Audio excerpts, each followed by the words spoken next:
Oremos. Nuestro Padre y nuestro Dios, te damos gracias por el privilegio que nos concedes de reunirnos en este lugar para estudiar este magnífico libro de Génesis. Te pido, Señor, que al estudiar este tema, la serpiente, la mujer y la simiente, que tu Espíritu Santo nos acompañe, nos abra las mentes y los corazones para recibir tu mensaje. Te lo pedimos en el precioso nombre de tu querido Hijo Jesús. Amén. Bueno, quiero saludarles en forma especial a todos los que han venido hoy a esta presentación. Quiero también saludar muy cordialmente a todos los que están viendo por televisión. Quiero darles a todos la bienvenida a este tema tan importante, la serpiente, la mujer y la simiente.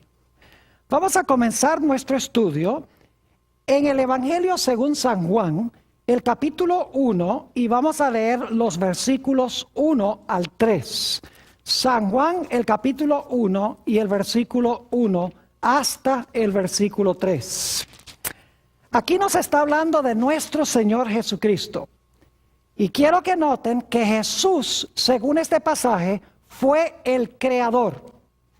Dice allí en San Juan 1 y el versículo 1, y vamos a leer también el versículo 3. En el principio era el Verbo, y el Verbo era con Dios, y el Verbo era Dios. Y ahora noten el versículo 3. Todas las cosas por Él fueron hechas, y sin Él nada de lo que ha sido hecho fue hecho. Yo quiero preguntar, ¿quién fue el creador según Juan 1, 1 y 3? El creador fue el Verbo. ¿Y el Verbo quién es? El Verbo es Jesús. Porque en el versículo 14 dice, aquel Verbo fue hecho carne y habitó entre nosotros. Es decir, el creador de San Juan 1, 1 y 3 no fue ni más ni menos que Jesucristo. Ahora quiero ir un momento a Génesis, el capítulo 1 y el versículo 1 para que ustedes vean la conexión con el texto que acabamos de leer. Génesis 1 y el versículo 1. Dice, en el principio creó Dios los cielos y la tierra. Hay tres ideas en Génesis 1:1 afines al texto de San Juan 1:1 y 3. Ambos usan la expresión en el principio. Ambos hablan de Dios y ambos hablan de la creación. Pero San Juan 1 deja muy en claro que ese creador fue ¿quién? Fue Cristo Jesús, el agente activo de la creación. Ahora, la corona de la creación que hizo Jesús al comienzo fue el hombre. Note lo que dice Génesis, el capítulo 1, y vamos a leer el versículo 28. Génesis, el capítulo 1 y el versículo 28. Hay dos ideas claves que quiero subrayar aquí, y ya les voy a decir cuáles son. Dice en el versículo 28, y los bendijo Dios y les dijo, fructificad y multiplicaos, llenad la tierra y sojuzgadla. Y ahora viene el primer punto que quiero recalcar. Dice, y señoread. Un sinónimo para esa palabra sería gobernad o reinad. Es decir, la función que Dios le dio al hombre fue la de reinar. Pero cada rey tiene un reino, tiene un territorio. Ahora, ¿cuál era el territorio de este rey? Sigue diciendo en el versículo 28, y señoread en los peces del mar, en las aves de los cielos y en todas las bestias que se mueven sobre la tierra. Cielos, aguas y tierra. Es decir, el hombre fue colocado como rey del planeta Tierra. Su función era rey. Su territorio era el planeta Tierra. Pero Jesús le hizo muy claro a Adán y Eva que para continuar reinando y para continuar teniendo este planeta como su esfera de gobierno, ellos debían obedecerle. Así que Dios puso una prueba en el huerto del Edén. Porque Adán y Eva necesitaban escoger servir a Dios. Dios los creó, pero Dios tenía que darles la opción para escoger si querían seguir sirviendo a Dios o no. Así que Dios colocó en el huerto un árbol. Y quiero que noten lo que nos dice Génesis en cuanto a ese árbol. Génesis el capítulo 2 y el versículo 17. Génesis 2 y el versículo 17. En realidad vamos a leer el versículo 16 para el contexto. Y mandó Jehová Dios al hombre diciendo: de todo árbol del huerto podrás comer, mas del árbol de la ciencia del bien y del mal no comerás. Y ahora escuchen bien, porque el día que de él comieres, ciertamente morirás. Dios le dijo al hombre: yo quiero que tú seas rey sobre esta esfera, sobre el planeta Tierra. Prometo bendecirte, fructificarte hasta lo máximo, pero tú tienes que escoger servirme. Así que tengo este árbol. Quiero que te abstengas de comer del árbol. Si te abstienes, vas a continuar disfrutando mi plan para ti. Si no, el mismo día que tú comas del árbol, ese es el día que tú vas a morir. Ahora es importante recordar eso, que Dios le dijo al hombre: el mismo día que comas del árbol, ese día vas a morir. Quiero que recuerden eso porque vamos a volver a ello. Ahora vamos a tomar un paréntesis por un momento para hablar sobre la condición original de Adán y Eva cuando fueron creados. En su estado de inocencia, en su estado de perfección, en su estado de santidad, Adán y Eva estaban desnudos, según dice Génesis, en lo que respecta a vestiduras humanas o vestiduras confeccionadas por seres humanos. Quiero leer ese texto que encontramos en Génesis, el capítulo 2 y el versículo 25. Génesis 2 y el versículo 25.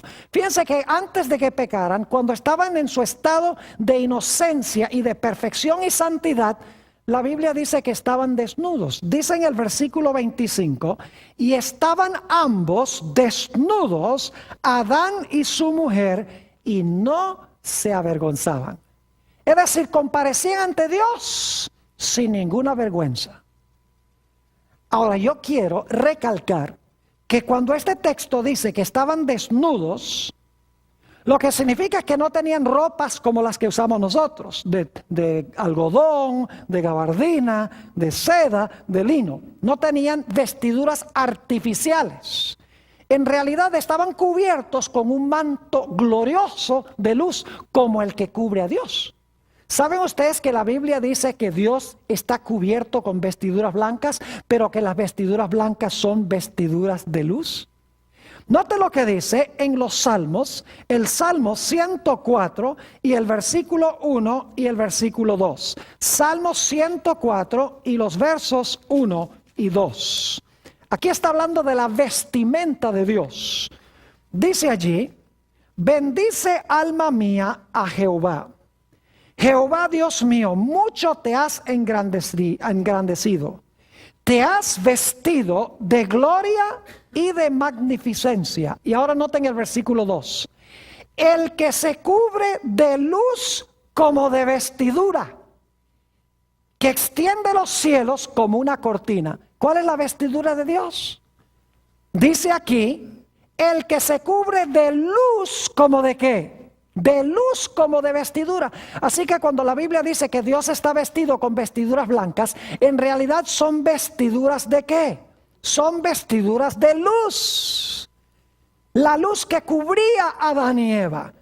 Estaban desnudos en lo que respecta a vestiduras artificiales, pero estaban cubiertos de la gloria de Dios. Después que pecaron, la Biblia dice, todos han pecado y están destituidos de la gloria de Dios. Hay otros pasajes en la Biblia que indican que las vestiduras son vestiduras de luz.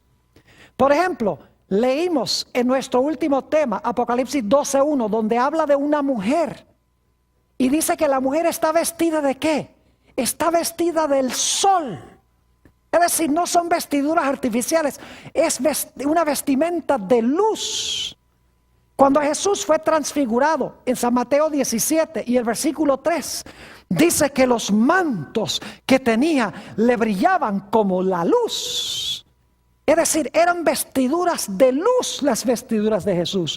Adán y Eva estaban cubiertos con la gloria de Dios en su estado de perfección y santidad.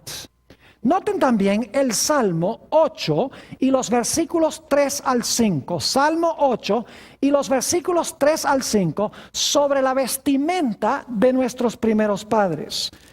Hablando allí de la creación, dice, empezando en el versículo 3, cuando veo tus cielos, obra de tus dedos, la luna y las estrellas que tú formaste, digo, ¿qué es el hombre para que tengas de él memoria?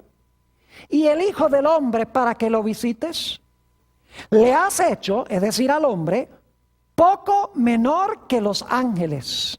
Y ahora escuchen esto, y lo coronaste ¿de qué? De gloria y de lustre o de honra. Algunas versiones dicen esplendor. Y dice en el versículo 6, le hiciste señorear sobre las obras de tus manos. Ahí está la misma idea de que fue el hombre creado para ser señor, para ser rey. ¿Rey de qué? Sigamos leyendo. Le hiciste señorear sobre las obras de tus manos.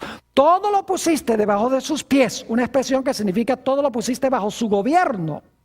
Ovejas y bueyes, todo ello, y asimismo las bestias del campo, las aves de los cielos y los peces del mar, todo cuanto pasa por los senderos del mar.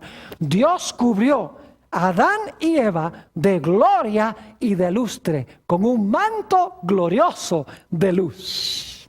Y Dios le dijo a Adán y Eva, mientras ustedes me sean fieles, van a seguir gobernando, van a disfrutar de esta esfera de dominio que es la tierra y van a estar cubiertos con este manto glorioso de luz.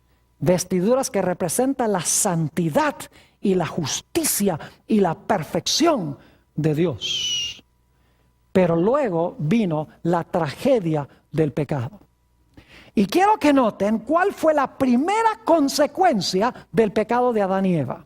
Noten Génesis, el capítulo 3 y el versículo 7. Génesis, el capítulo 3 y el versículo 7. El momento que pecan Adán y Eva, algo terrible sucede. Dice en el versículo 7, entonces fueron abiertos los ojos de ambos y conocieron que estaban ¿qué? Desnudos. Entonces cosieron hojas de higuera y se hicieron delantales. Yo pregunto, ¿cuál fue el primer resultado del pecado?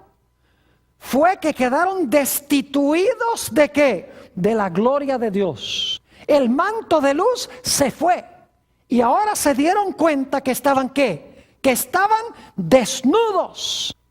Es decir, el pecado los desvistió del manto de luz. El manto de luz representa la justicia, la perfección y la santidad de Dios.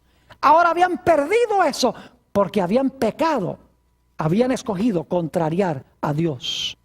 Y quiero que noten qué hicieron ellos para resolver su problema. La última parte del versículo 7 dice, entonces cosieron hojas de higuera y se hicieron ¿qué cosa? Y se hicieron delantales. Es decir, para cubrir la vergüenza de su desnudez, ellos hicieron delantales y ellos se cubrieron el cuerpo para ocultar su desnudez. Pero quiero que noten algo muy interesante. aún después de cubrirse con las hojas de higuera, todavía se sentían desnudos. Eso demuestra que lo que tenían era un manto de luz, que no era un asunto físico, sino que habían perdido el manto glorioso de santidad que los había cubierto. Noten el versículo 10. Esto es después que Adán y Eva se habían cubierto con las hojas de higuera. Dice, cuando Dios viene buscándolo, y él respondió: oí tu voz en el huerto y tuve miedo porque estaba ¿qué? Porque estaba desnudo y escondíme. Pero para este tiempo ya no estaba desnudo, porque estaba cubierto con las hojas de higuera. Es decir, la desnudez era una desnudez de la gloria de Dios. La luz de Dios no los estaba cubriendo, porque ahora estaban en un estado pecaminoso. Quiero que notemos que según la Biblia, cuando Adán y Eva escogieron contrariar a Dios, no solamente perdieron el manto de luz, sino que también perdieron su posición como gobernantes y perdieron su esfera de dominio. Es decir, su posición como reyes fue tomada por Satanás. Y el mundo sobre el cual ellos gobernaban también fue usurpado por Satanás. Vamos a Génesis, el capítulo 3, y vamos a leer los versículos 8 al 12, para luego ir al Nuevo Testamento para hablar de esta pérdida de dominio y del planeta. Génesis, el capítulo 3 y el versículo 8. Dice lo siguiente: y oyeron la voz de Jehová Dios que se paseaba en el huerto al aire del día. Y el hombre y su mujer se escondieron de la presencia de Jehová Dios entre los árboles del huerto. Pregunto, ¿tenían un bajo concepto propio ahora? ¿Tenían baja estima? ¿Tenían miedo? Claro que sí. ¿Tenían un sentido de culpa? Claro que sí. ¿Se había creado división entre ellos y Dios? Fíjense todos los fenómenos psicológicos que aparecen como fruto del pecado. Para resolver estos problemas hay que resolver el problema del pecado. Noten el versículo 9. Mas Jehová Dios llamó al hombre y le dijo: ¿dónde estás tú? Y él respondió: oí tu voz en el huerto y tuve ¿qué? Tuve miedo porque estaba desnudo y me escondí. Y Dios le dijo: ¿quién te enseñó que estabas desnudo? ¿Has comido del árbol que yo te mandé no comieses? Y el hombre respondió: la mujer que me diste por compañera me dio del árbol y yo comí. ¿Dónde surgen los problemas matrimoniales? Cuando ellos rompen su relación con Dios, se rompe la relación entre ellos. Y todo el mundo empieza a echarse la culpa. Adán dice: la mujer que tú me diste, está echándole la culpa a Dios. Y el hombre y la mujer dice: la serpiente que tú hiciste.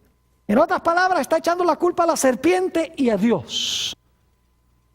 Tenemos la tendencia de echarle la culpa a los demás cuando estamos en pecado.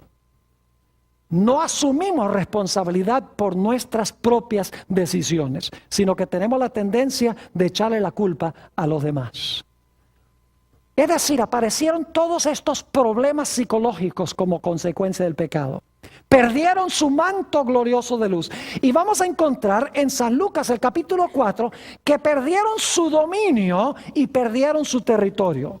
Noten lo que dice en el Evangelio según San Lucas, el capítulo 4. San Lucas, el capítulo 4, es en el monte de la tentación, a donde se encuentra el diablo con el Señor Jesucristo. Y el diablo le muestra a Jesús todos los reinos del mundo. Y quiero que noten lo que sucede. Lucas 4, y empezando en el versículo 5. Y le llevó el diablo a un alto monte, y le mostró en un momento todos los reinos de la tierra. Fíjense, Satanás le muestra a Jesús todos los reinos de la tierra.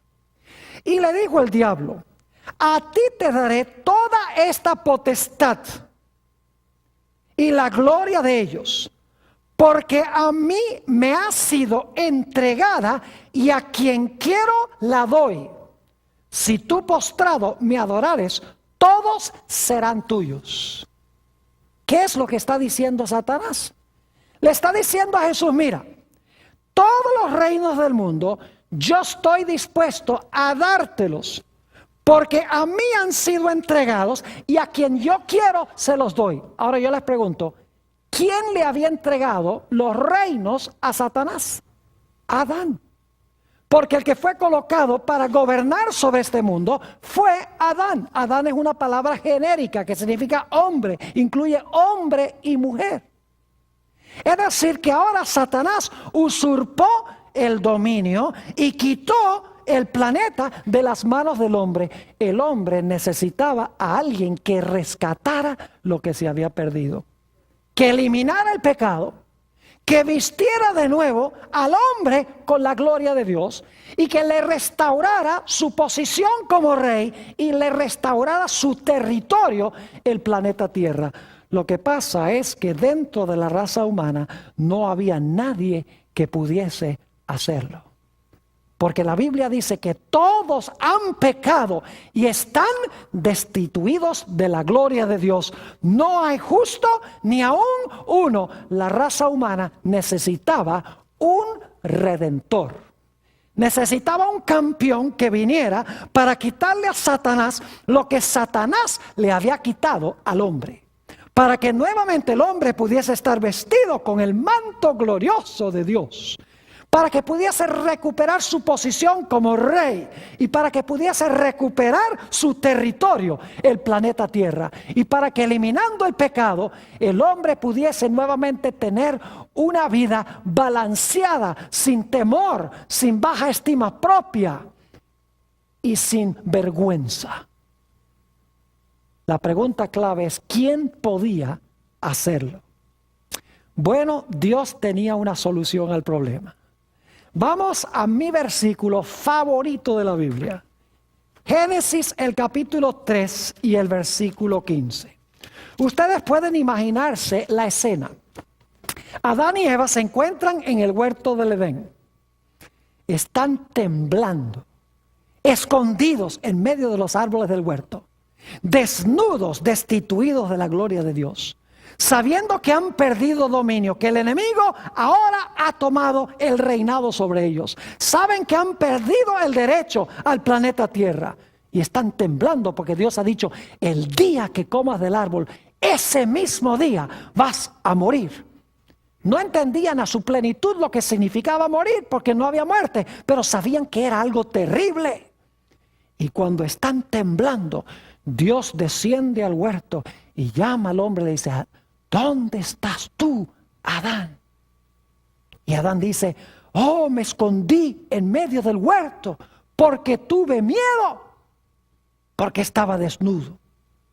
En cualquier momento Adán está esperando que caiga un relámpago que lo destruya en el momento, en el acto.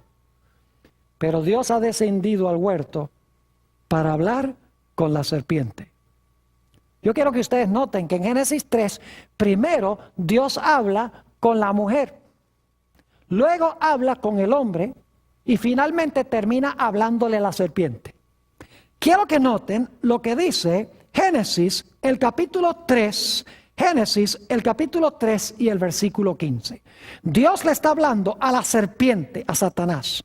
Le está diciendo, si tú le quitaste la gloria al hombre, tú le quitaste el reino, tú le quitaste el planeta, tú trajiste toda clase de consecuencias, tú trajiste la muerte al mundo, pero yo te estoy advirtiendo que algo va a pasar que te va a quitar el dominio. Noten Génesis 3:15. Dios dice a la serpiente, y Adán y Eva están escuchando. Esto se conoce como la primera promesa de salvación que Dios le dio al hombre, pero una promesa indirecta, porque aquí le está hablando Dios a la serpiente, pero Adán y Eva están escuchando lo que Dios le está diciendo a la serpiente. Así que es una promesa indirecta a ellos, lo que Dios le dice a la serpiente.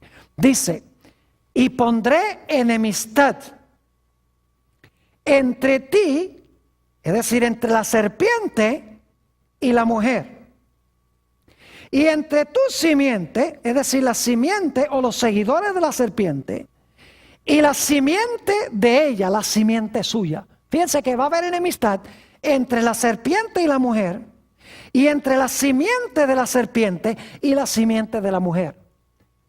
Pero quiero que sepan que esa no es la enemistad verdadera. Hay enemistad entre serpiente y mujer y entre las dos simientes. Pero la verdadera enemistad es entre la simiente de la mujer y la serpiente. Note lo que dice la última parte del versículo. Dice, esta, es decir, la simiente de la mujer, te herirá en la cabeza y tú le herirás a la simiente de la mujer en el calcañar. Fíjense que la simiente es uno, porque dice en el calcañar, un calcañar. Y es la simiente de la mujer, es decir, uno que va a nacer de la mujer. Dios le está diciendo a la serpiente, mire, yo voy a mandar una simiente al mundo nacido de mujer. Y esa simiente que nace de una mujer te va a hacer la guerra. En el proceso de la guerra, tú le vas a causar dolor, le vas a herir el calcañar, pero te va a salir caro. Porque cuando tú le hieras el calcañar, el pie de él va a caer sobre ti y te va a aplastar la cabeza. La imagen que se está dando aquí es de una persona que está levantando el pie porque hay una serpiente en el piso y quiere que el pie caiga sobre la cabeza de la serpiente. Yo pregunto, si usted levanta el pie para pisar la cabeza de una serpiente, ¿qué le podría pasar a usted? La serpiente le podría morder, ¿qué cosa? El calcañar. Pero después de morder el calcañar, dice que el pie iba a caer sobre la cabeza de la serpiente para aplastarle la cabeza. Ahora yo pregunto, ¿qué viene primero? La serpiente le muerde el calcañar a la simiente de la mujer o la simiente de la mujer le aplasta la cabeza a la serpiente. ¿Qué pasa primero? Usted dice, pastor, esa es una pregunta ridícula porque obviamente primero la serpiente le muerde el calcañar y luego el pie le cae en la cabeza. Porque si el pie le cae primero en la cabeza, entonces, ¿cómo va a poder morderle el calcañar?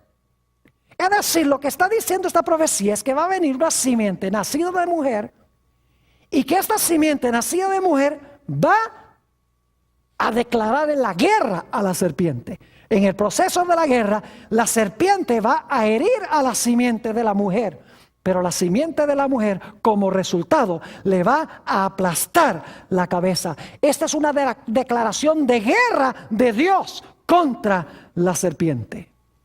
Ahora yo pregunto, ¿quién es esta serpiente que se menciona en Génesis 3:15? Vamos al libro de Apocalipsis, el capítulo 12 y el versículo 9. Apocalipsis, el capítulo 12 y el versículo 9 identifica quién es la serpiente. Dice allí, y fue lanzado fuera el gran dragón, la serpiente antigua que se llama Diablo y Satanás, el cual engaña al mundo entero, fue arrojado a tierra y sus ángeles fueron arrojados con él. ¿Quién era esa serpiente? La serpiente es el diablo y ¿quién? Y Satanás. Ahora yo quiero preguntar, ya sabemos quién es la serpiente de Génesis 3:15. La pregunta clave es, ¿quién es la simiente de la serpiente? Bueno, vamos a anotar varios versículos de la Biblia. Vamos a anotar Juan, el capítulo 8 y el versículo 44. Juan, el capítulo 8 y el versículo 44. Vamos a ver quién es la simiente de la serpiente o la simiente de Satanás.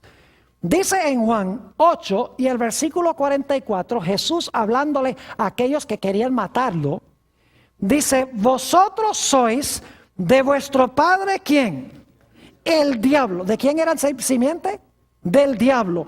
Vosotros sois de vuestro padre el diablo, y los deseos de vuestro padre queréis hacer. Él ha sido homicida desde el principio y no ha permanecido en la verdad, porque no hay verdad en él.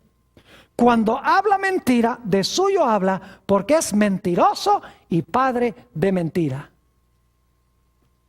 Yo pregunto, ¿esta gente era simiente de Satanás? Claro que sí, porque querían matar a Jesús.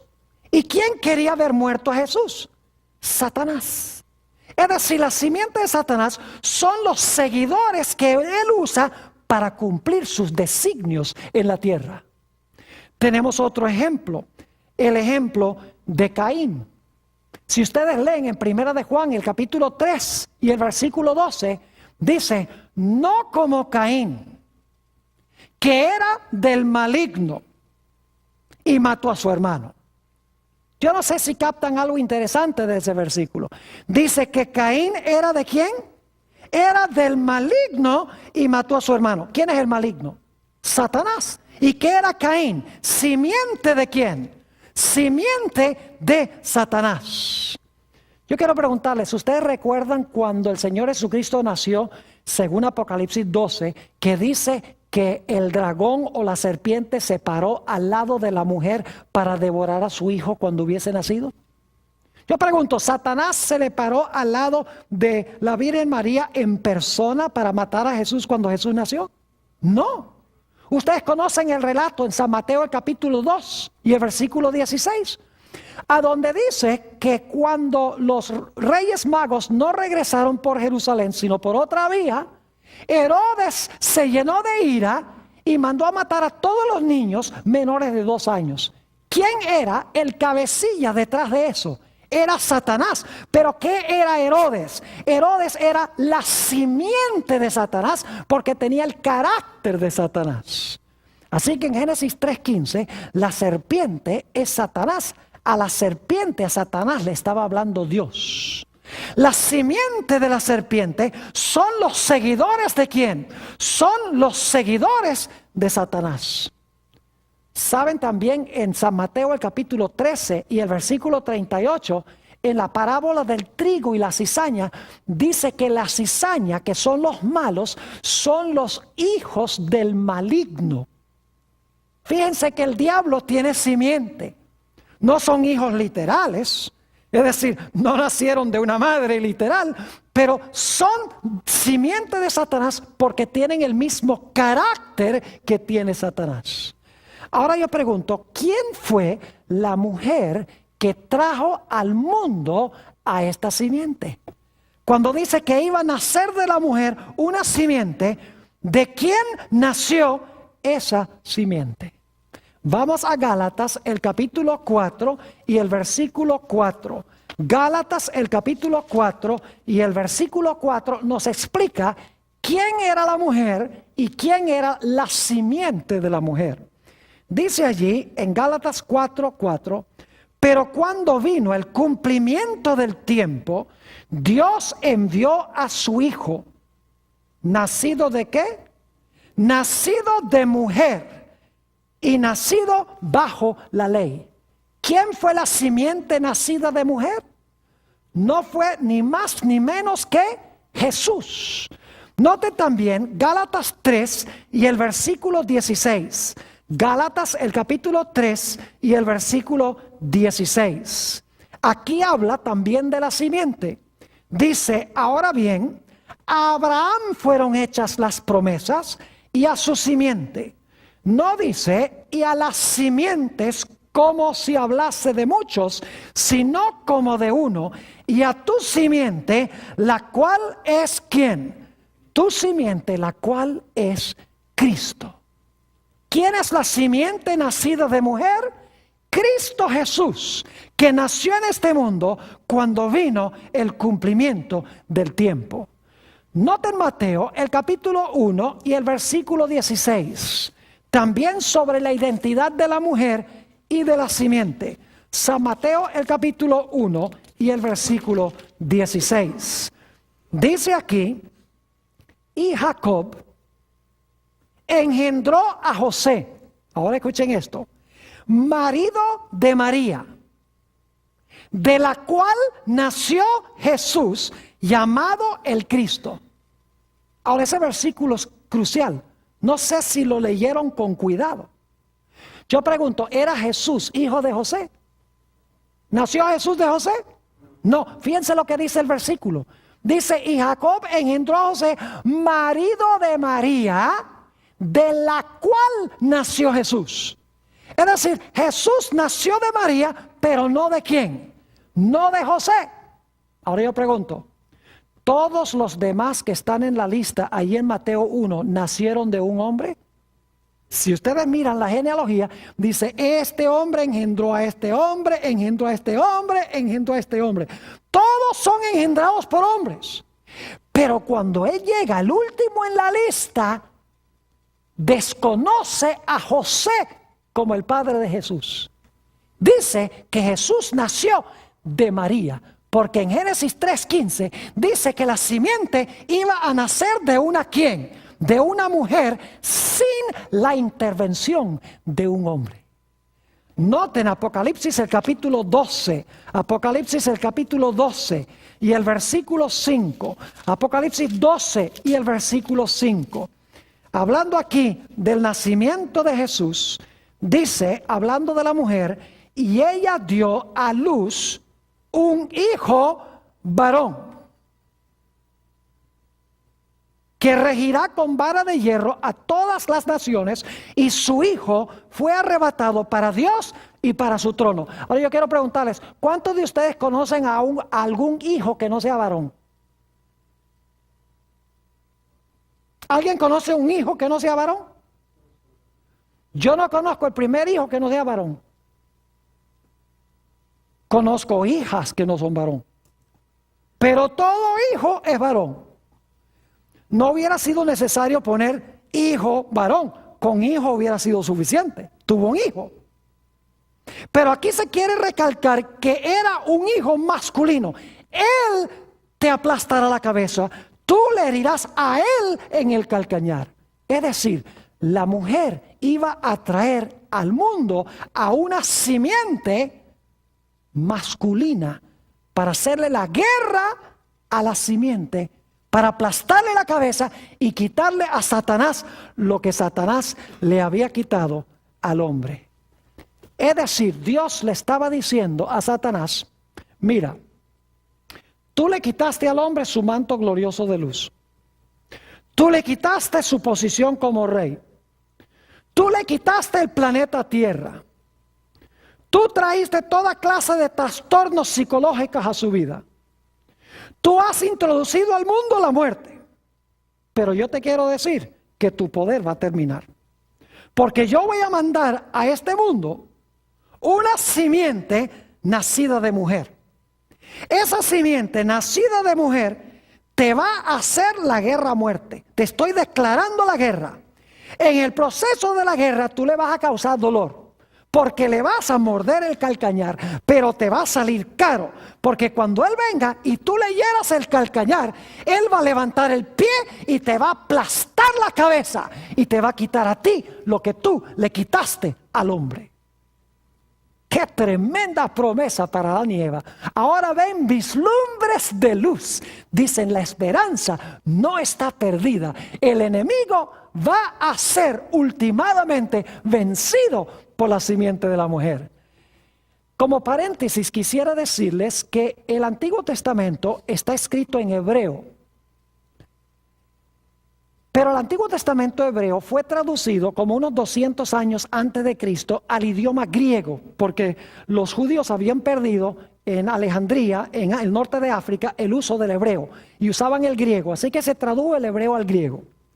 Y lo interesante es que en Génesis 3:15, la palabra que se usa, simiente, es la palabra griega sperma. Sperma. En griego es un sustantivo neutro. Usted sabe que tenemos en español masculino, femenino y neutro. El, la, lo. La palabra sperma debe llevar el artículo neutro. No es una palabra masculina, es una palabra neutra. Pero ¿saben lo que hacen los traductores de la versión griega del Antiguo Testamento? Hacen una cosa que gramaticalmente como que no cuadra. Lo que hacen es a ese sustantivo neutro, sperma, le ponen un artículo masculino. En vez de tosperma ponen hosperma. Es decir, el artículo no cuadra en género con el sustantivo, porque ellos entendían que esta simiente iba a ser una simiente masculina. No era una semilla literal, sino que era una persona masculina. Ahora regresemos otra vez a lo que leímos de Génesis, el capítulo 2 y el versículo 17. Génesis, el capítulo 2 y el versículo 17. Dice allí: mas del árbol de la ciencia del bien y del mal no comerás, porque 1000 años después que comas, morirás. Porque 930 años después de comer del árbol, morirás. ¿Así dice? No. ¿Qué dice? Porque el día que de él comieres, ciertamente morirás. ¿Cuándo iban a morir Adán y Eva? El día que comieran del árbol. Ahora, lo interesante, mis queridos hermanos y amigos, también los que están viendo por televisión, ese día no murió Adán. Génesis nos dice que Adán murió de 930 años. Entonces uno dice, ¿cómo se cumplió esto que dijo Dios? Que dijo, el mismo día que comas del árbol es el día que vas a morir. Algunos dicen, bueno, comenzó a morir ese día o murió espiritualmente, y dan toda clase de explicaciones. Pero Dios está diciendo, el día que tú comas de este árbol vas a dejar de existir. Ahora yo pregunto, ¿por qué Adán no murió ese mismo día? ¿Por qué Eva no murió ese mismo día? Oh, vamos a Génesis, el capítulo 3 y el versículo 21. Génesis 3, 21. En este momento, Adán y Eva estaban ¿en qué condición?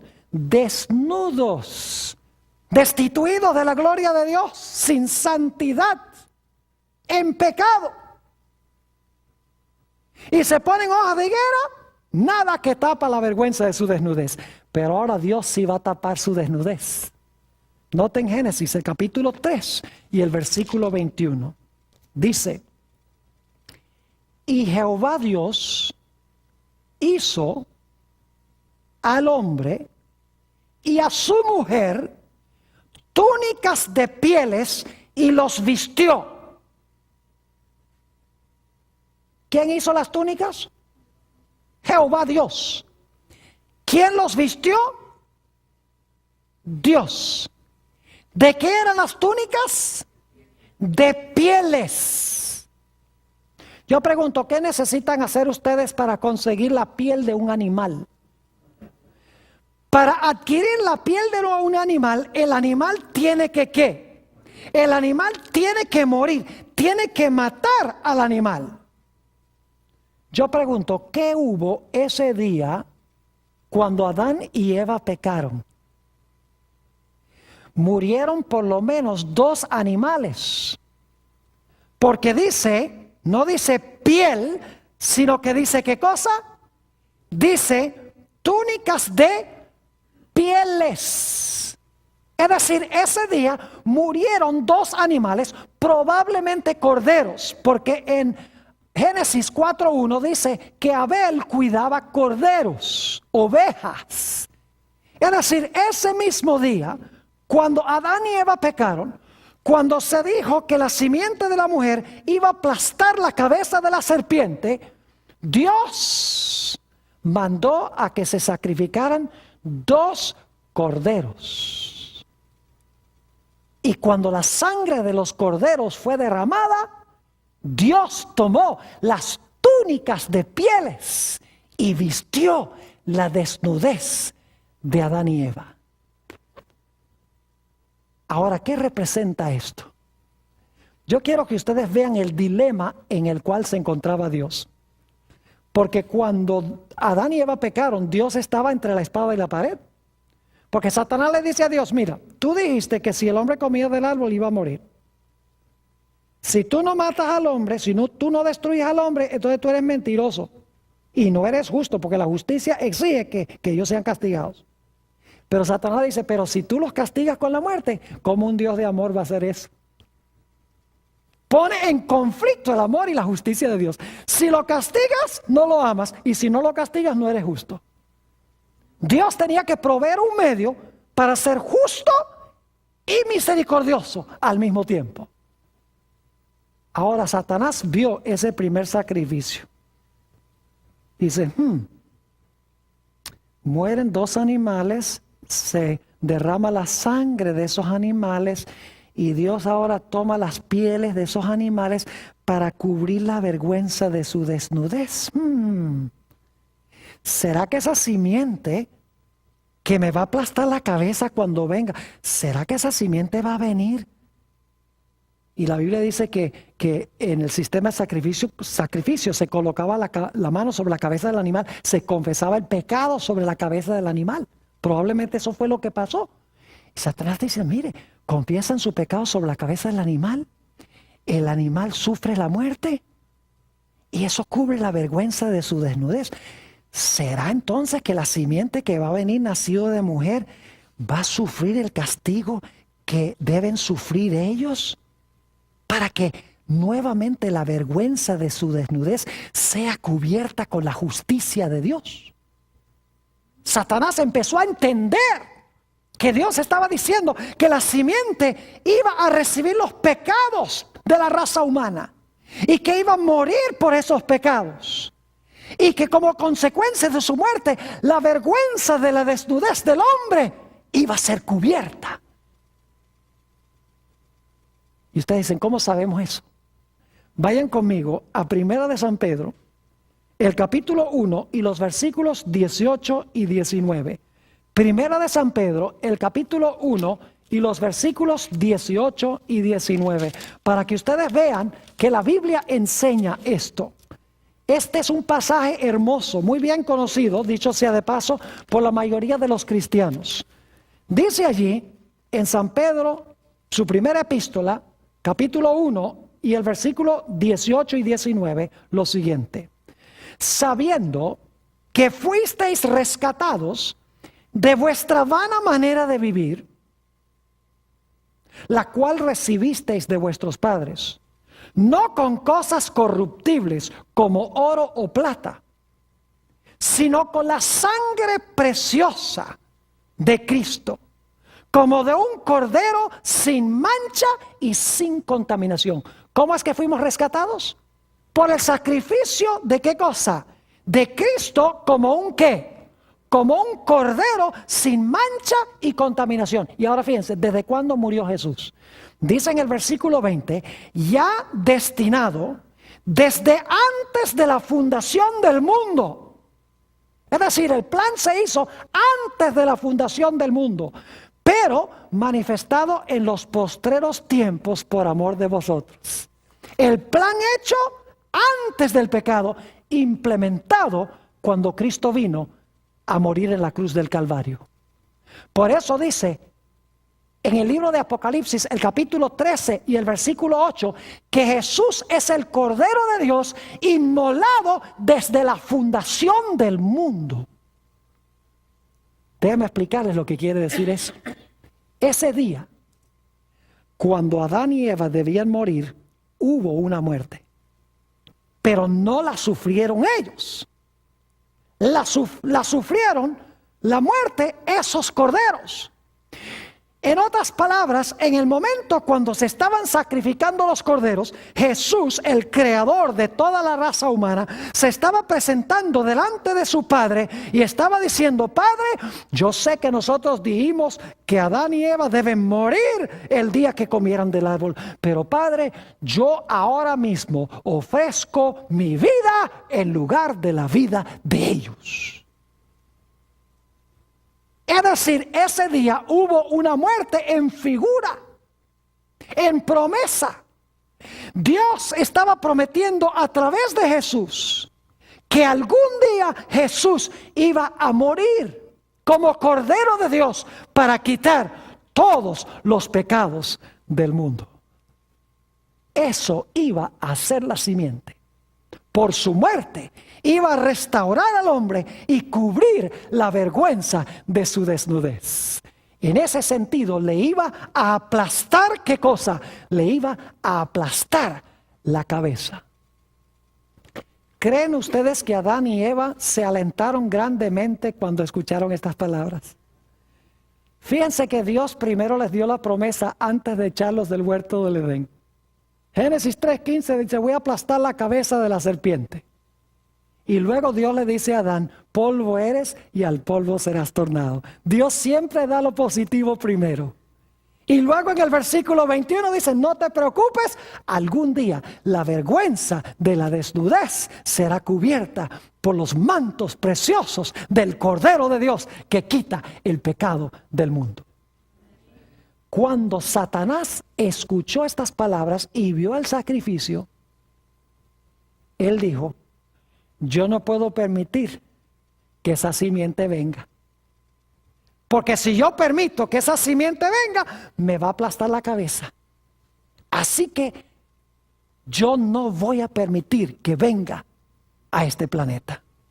Y desde ese momento Satanás se propuso a impedir que la simiente pudiese venir aquí al mundo. ¿Saben ustedes a dónde encontramos la primera ilustración en la historia de Génesis 3:15? En la historia de Caín y Abel. Vamos a mirar. En la historia de Caín y Abel, ¿hay una mujer? Sí, ¿quién es? Eva, la madre. En la historia de Caín y Abel, ¿hay dos simientes, una mala y una buena? Sí.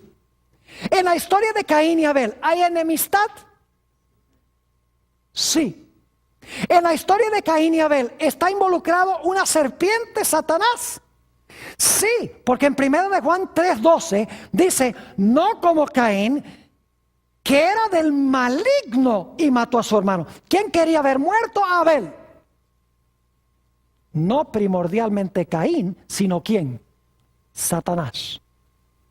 E inmediatamente nos preguntamos, ¿por qué razón es que Satanás quería haber muerto a Abel? Sencillamente porque retumbaba en los oídos de Satanás la promesa de Génesis 3:15. Dios va a mandar una simiente al mundo, nacido de mujer, que me va a hacer la guerra y me va a aplastar la cabeza. Y Satanás sospechó que esa simiente podía ser ¿quién? Abel. Por lo tanto, Satanás dice, yo acabo con Abel y como ya no hay simiente, no se cumple Génesis 3:15. No me aplastan la cabeza. Pero los planes de Dios no conocen derrota. Noten Génesis el capítulo 4 y el versículo 25 para que vean que esta interpretación es correcta. Génesis el capítulo 4 y el versículo 25. Después que Caín mata a Abel, dice, y conoció de nuevo Adán a su mujer, la cual dio a luz un hijo. Y llamó su nombre Set. El nombre Set significa sustituto. Significa reemplazo. Llamó su nombre Set. Y ahora explica por qué. Porque Dios, dijo ella, me ha sustituido otro hijo. En realidad en el hebreo dice, me ha sustituido otra simiente en lugar de Abel, a quien mató Caín. Dios dice, tú me mataste a Abel, aquí te mando otro, aquí está Set. Y pronto Satanás se da cuenta que matando la simiente de nada le sirve, porque Satanás mata a una y Dios trae a otro. Así que Satanás pronto se da cuenta que lo que está haciendo Dios está formando un linaje de donde finalmente va a venir la simiente. Él se da cuenta que todas estas simientes preliminares no son las simientes, porque todos son pecadores. Abel pecó, todos los demás, Set pecó, todos eran pecadores. Estos no pueden ser la simiente prometida, porque tiene que vivir sin pecado. Ya sé, lo que Dios está haciendo es preparando un linaje. Y finalmente de ese linaje de gente convertida, gente santa, es que va a venir el Mesías. Entonces yo tengo que acabar con el linaje. Y como vamos a estudiar cuando analicemos la historia del diluvio, Satanás entremezcló a los hijos de Dios, que son el linaje de los fieles, con las hijas de los hombres, las descendientes del malévolo Caín. Y el fin era, entremezclando el linaje de los justos con el linaje de los injustos, entremezclándolos en matrimonio, de que los hijos de Dios perdieran su identidad y desapareciera el linaje. Porque si desaparecía el linaje, desaparecía la posibilidad de que viniera la simiente prometida al mundo. Todo el Antiguo Testamento tiene esta batalla como centro. Satanás obrando para que la simiente no pueda venir y Dios preparando el mundo para traer al mundo a la simiente. Y saben que Satanás antes del diluvio casi tiene éxito. Porque de los millones de personas, las millones de personas que había en el planeta Tierra antes del diluvio, solamente 8 permanecieron fieles a Dios y se salvaron finalmente. Es decir, si Dios no hubiera traído el diluvio, hubiera desaparecido el último justo del planeta Tierra y Dios no hubiera tenido un linaje a través del cual traer a la simiente prometida al mundo. Porque Satanás sabía que su propia existencia estaba en juego. Satanás sabía que si él permitía que esa simiente viniera, que la simiente le iba a hacer la guerra y le iba a aplastar la cabeza. Y Satanás no pudo en el Antiguo Testamento impedir que la simiente venga. Porque en Gálatas 4:4 dice que cuando vino el cumplimiento del tiempo, en el momento exacto en que Dios había determinado, Dios envió a su hijo nacido de mujer. Y Satanás dijo, ahora no pude impedir que viniera, pero ahora que nació, lo voy a matar. Y se paró al lado de la mujer para matar al niño. Pero no tuvo éxito. Dios ganó la victoria y trajo la simiente al mundo.